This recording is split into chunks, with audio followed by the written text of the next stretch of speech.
Hi friends, welcome back to my channel. இன்றைக்கி நம்ம meal maker வச்சு ஒரு யூனிக்கான கிரேவி ரெசிபி தான் பார்க்க போகிறோம். வாங்க வீடியோக்குள்ளே போகலாம். அதுக்கு முன்னாடி நம்ம சேனலில் ஃபஸ்ட் டைம் பார்க்குற வியூஸ் ப்ளீஸ் சப்ஸ்கிரைப் பண்ணி வச்சுக்கோங்க. அப்போ தான் நான் போடுற வீடியோஸ் எல்லாமே மிஸ் ஆகும், உடனே உங்களுக்கு நோட்டிஃபிகேஷனில் வரும். இதை சோயான்னு சொல்லுவாங்க, மீல் மேக்கர்னு சொல்லுவாங்க. நான் இந்த மீல் மேக்கர் டிமார்ட்டில் தான் வாங்கினேன். இது சின்னது பெருசுன்னு 2 சைஸில் கிடைக்குது. நார்மலாக நம்ம இந்த சோயாவை முழுசாக போட்டு தான் கிரேவி பண்ணி பார்த்துருப்பீங்க. ஆனால் இன்றைக்கி கொஞ்சம் டிஃப்ரெண்ட்டாக இந்த சோயாவை அரைச்சி போட்டு பண்ண போகிறோம். வாங்க எப்படின்னு பார்க்கலாம். நான் ஒரு சின்ன பவுல் அளவுக்கு சோயா எடுத்துருக்கிறேன். நீங்கள் உங்களுக்கு தேவையான அளவு எடுத்துக்கோங்க. நிறைய பேருக்கு பார்த்திங்கன்னா இந்த சோயாவோட ஸ்மெல்லே பிடிக்காது. எனக்கும் கூட அப்படி தான். அதனால நான் அவ்வளோவா யூஸ் பண்ணுறதும் கிடையாது. ஆனால் இந்த மாதிரி அரைச்சி பண்ணும்போது சுத்தமாக அந்த ஸ்மெல் தெரியாது. ஸோ தைரியமாக எல்லோரும் ட்ரை பண்ணலாம். இந்த சோயா கொஞ்சம் ஹார்டாக இருக்கும். ஸோ நம்ம இப்படியே கிரேவி பண்ண முடியாது. அதனால சுடுதண்ணியில் போட்டு கொஞ்சம் ஊற வச்சுக்கலாம். கொஞ்ச நேரம் ஊறினாலே நல்லா சாஃப்ட் ஆயிரும். நான் எடுத்துருக்கிறது சின்ன சைஸ்னால எனக்கு சீக்கிரமாகவே ஊறிடுச்சு. சோயா கொஞ்சம் பெருசாக இருந்தால் ஊறுறதுக்கு டைம் ஆகும். இப்போ நல்லா ஊறினதுக்கப்புறம் இந்த மாதிரி தண்ணியை நல்லா இருக்க புழிஞ்சு ஒரு மிக்ஸி ஜாரில் இதை சேர்த்துக்கலாம். இந்த சோயா கூட காரத்துக்கு ஒரே ஒரு பச்சை மிளகா, அப்புறம் கொஞ்சமாக பெருஞ்சீரகம், சோம்பு சேர்த்து நல்லா குறப்பாக அரைச்சி எடுத்துக்கலாம். தண்ணி எதுவும் ஊற்றக்கூடாது. அதே மாதிரி பச்சை மிளகா ஜஸ்ட்டு பேருக்கு ஒன்று போட்டால் போதும். நம்ம கிரேவி பண்ணுறதுக்கு எக்ஸ்ட்ராவாக சில்லி பவுடர் சேர்த்து தான் பண்ண போகிறோம். மீல் மேக்கரை இந்த மாதிரி குறப்பாக அரைச்சி எடுத்துக்கலாம். இதை அப்படியே ஒரு மிக்சிங் பவுலில் சேர்த்துக்கலாம். இந்த சோயா மிக்சியில் அரைச்சதுக்கப்புறமா கொஞ்சம் பார்க்குறதுக்கு மட்டன் கீமா மாதிரியே இருக்கும். ஃப்ரெண்ட்ஸ், இந்த மீல் மேக்கரை நம்ம நல்லா களி மாதிரி குழைய அரைச்சிடக்கூடாது. அப்புறம் இது கூடவே கொஞ்சம் பைண்டிங்க்கு 2 to 3 ஸ்பூன் கார்ன்ஃப்ளவர், கொஞ்சம் தேவையான அளவு உப்பு, கூடவே அரை ஸ்பூன் போல் கரம் மசாலா அல்லது இறைச்சி மசாலா, அப்புறம் கொஞ்சமாக எண்ணெய் சேர்த்து இதை நல்லா மிக்ஸ் பண்ணி விட்டுக்கலாம். ஃப்ரெண்ட்ஸ், இந்த மீல் மேக்கரில் நம்ம கார்ன்ஃப்ளவர் ஜஸ்ட் பைண்டிங் தான் போட்டிருக்கோம். சப்போஸ் எண்ணெயில் போடும்போது உங்களுக்கு உதிர மாதிரி இருந்ததுன்னா கொஞ்சம் நீங்கள் கார்ன்ஃப்ளவர் சேர்த்துக்கலாம், தப்பு இல்லை. இப்போ கேஸ் ஸ்டவ்வில் சைடில் ஒரு கடாயில் கொஞ்சமாக எண்ணெய் ஊற்றியாச்சு. எண்ணெய் சூடாகிட்டு இருக்குது.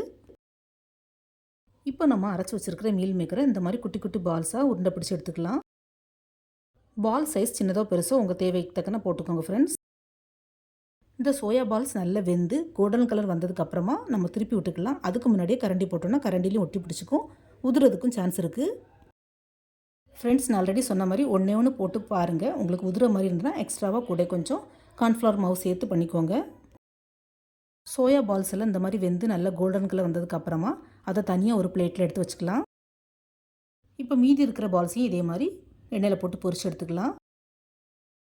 எனக்கு ஒரு 10 பால்ஸ் தான் வந்தது. நான் ஒரு சின்ன பவுல் அளவுக்கு தான் போட்டேன்.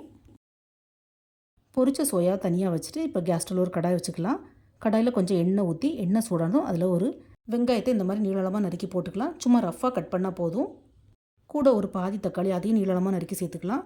அப்புறமா ஒரு 2 to 3 பல் பூண்டு, ஒரு துண்டு இஞ்சி, ஒரே ஒரு காஷ்மீரி சில்லி, இது வந்து ஜஸ்ட் கலருக்கு தான். அப்புறம் 2 காரத்துக்கு சில்லி, ரெட் சில்லி, இதையும் சேர்த்து நல்லா வதக்கி விட்டுக்கலாம். ஃப்ரெண்ட்ஸ், உங்களுக்கு தேங்காய் ஃப்ளேவர் பிடிக்குன்னா ஒரு ஸ்பூன் தேங்காவும் கூட வறுத்து இது கூட சேர்த்துக்கலாம். ஆனால் தேங்காய் சேர்த்து பண்ணுறதா இருந்தால் தேங்காவை ஃபஸ்ட்டு தனியாக வறுத்து எடுத்துகிட்டு அப்புறமா அரைக்கும் போது எல்லாத்தையும் சேர்த்து அரைச்சி எடுத்துக்கோங்க. நான் இன்றைக்கி தேங்காய் சேர்க்காம தான் பண்ணுறேன். போதும், வெங்காயம் தக்காளி இந்த மாதிரி லைட்டாக வதங்கினதும் கேஸ் ஆஃப் பண்ணி விட்டுறலாம். கொஞ்சம் ஆறுனதுக்கப்புறமா இதை மிக்ஸி ஜாரில் சேர்த்துக்கலாம். இதில் அரைக்கிறதுக்கு தண்ணி எதுவும் சேர்க்க வேண்டாம், நல்லா ஃபைன் பேஸ்ட்டாக அரைச்சி எடுத்தாலே போதும். இப்போ அதே கடாயை கேஸ் ஸ்டவ்வில் வச்சு கொஞ்சமாக எண்ணெய் சேர்த்துக்கலாம். எண்ணெய் சூடானதும் 2 துண்டு பட்டை, ஒரு துண்டு பிரிஞ்சி எல்லாம் சேர்த்து நல்லா பொரிய விட்டுக்கலாம். இந்த எண்ணெயிலே கொஞ்சம் மஞ்சள் தூளும் கொஞ்சமாக சில்லி பவுடரும் சேர்த்து நல்லா வதக்கி விட்டுக்கலாம். இந்த மாதிரி சில்லி பவுடர் தட்கா பண்ணி கிரேவி பண்ணும்போது நல்ல கலர்ஃபுல்லாகவும் கிரேவி இருக்கும், டேஸ்ட்டும் நல்லாயிருக்கும். ஸோ கண்டிப்பாக ட்ரை பண்ணி பாருங்கள் ஃப்ரெண்ட்ஸ். ஆனால் சில்லி பவுடர் சேர்த்து நிறைய நேரம் வதக்கக்கூடாது, கரிஞ்சு போயிடும், டேஸ்ட்டும் மாறிடும். ஸோ லைட்டாக வதக்குனதுக்கப்புறமா நம்ம அரைச்சி வச்சுருக்கிற பேஸ்ட் இது கூட சேர்த்து நல்லா வதக்கி விட்டுக்கலாம். ஆல்ரெடி தக்காளி வெங்காயத்தை நம்ம வதக்கி தான் அரைச்சிருக்கிறோம். ஸோ சீக்கிரமாகவே வதங்கிடும். கொஞ்சம் நேரத்தில் இந்த மாதிரி எண்ணெய் பிரிஞ்சு வரும். இந்த ஸ்டேஜில் கொஞ்சமாக தண்ணி ஆட் பண்ணணும். தண்ணி குறவோ கூடுதலோ உங்கள் தேவைக்கு தக்கன சேர்த்துக்கோங்க. ஃப்ரெண்ட்ஸ், இந்த கிரேவிக்கு நம்ம இது வரைக்கும் தண்ணி சேர்க்கவே இல்லை. தண்ணி ஆட் பண்ணதுக்கப்புறமா கொஞ்சமாக உப்பு சேர்த்து நல்லா மிக்ஸ் பண்ணி விட்டுக்கோங்க. நான் கொஞ்சம் செமி கிரேவியாக தான் பண்ணுறேன், தண்ணி ஜாஸ்தியாக ஆட் பண்ணல. கொஞ்சம் நேரத்தில் கிரேவி நல்லா கொதிச்சு இந்த மாதிரி எண்ணெய் பிரிஞ்சு வரும். இந்த ஸ்டேஜில் நம்ம ஆல்ரெடி ஃப்ரை பண்ணி வச்சுருக்கிற மீல் மேக்கர் பால்ஸை சேர்த்துக்கலாம். மீல் மேக்கர் பால்ஸை சேர்த்ததுக்கப்புறமா கிரேவியை நிறைய நேரம் கொதிக்க விடக்கூடாது, ஏன்னா உருந்து போயிடும். அதே மாதிரி கரண்டி போட்டும் நிறைய நேரம் கிளறி விடக்கூடாது. லைட்டாக மிக்ஸ் பண்ணி விட்டாலே போதும். இதில் இப்போ கொஞ்சம் சிக்கன் மசாலா அல்லது கரம் மசாலா சேர்த்துக்கலாம். நான் கிச்சன் கிங் மசாலா தான் ஆட் பண்ணுறேன். இது ஆன்லைன் டிமார்ட் எல்லாத்துலேயுமே கிடைக்கும். அதே மாதிரி இதோட ஃப்ளேவரும் நல்லாயிருக்கும். நீங்கள் உங்கள் வீட்டில் எது அவைலபிளாக இருக்கோ அந்த மசாலாவே ஆட் பண்ணிக்கோங்க. கரம் மசாலா சேர்த்து கரண்டி போட்டு கிளற வேண்டாம். லைட்டாக இப்படி கடாயை சுற்றி விட்டாலே போதும். கடைசியாக கொஞ்சம் மல்லித்தலை சேர்த்து கேஸ் ஆஃப் பண்ணிவிட்டு சுட சுட சர்வ் பண்ண வேண்டியதான்.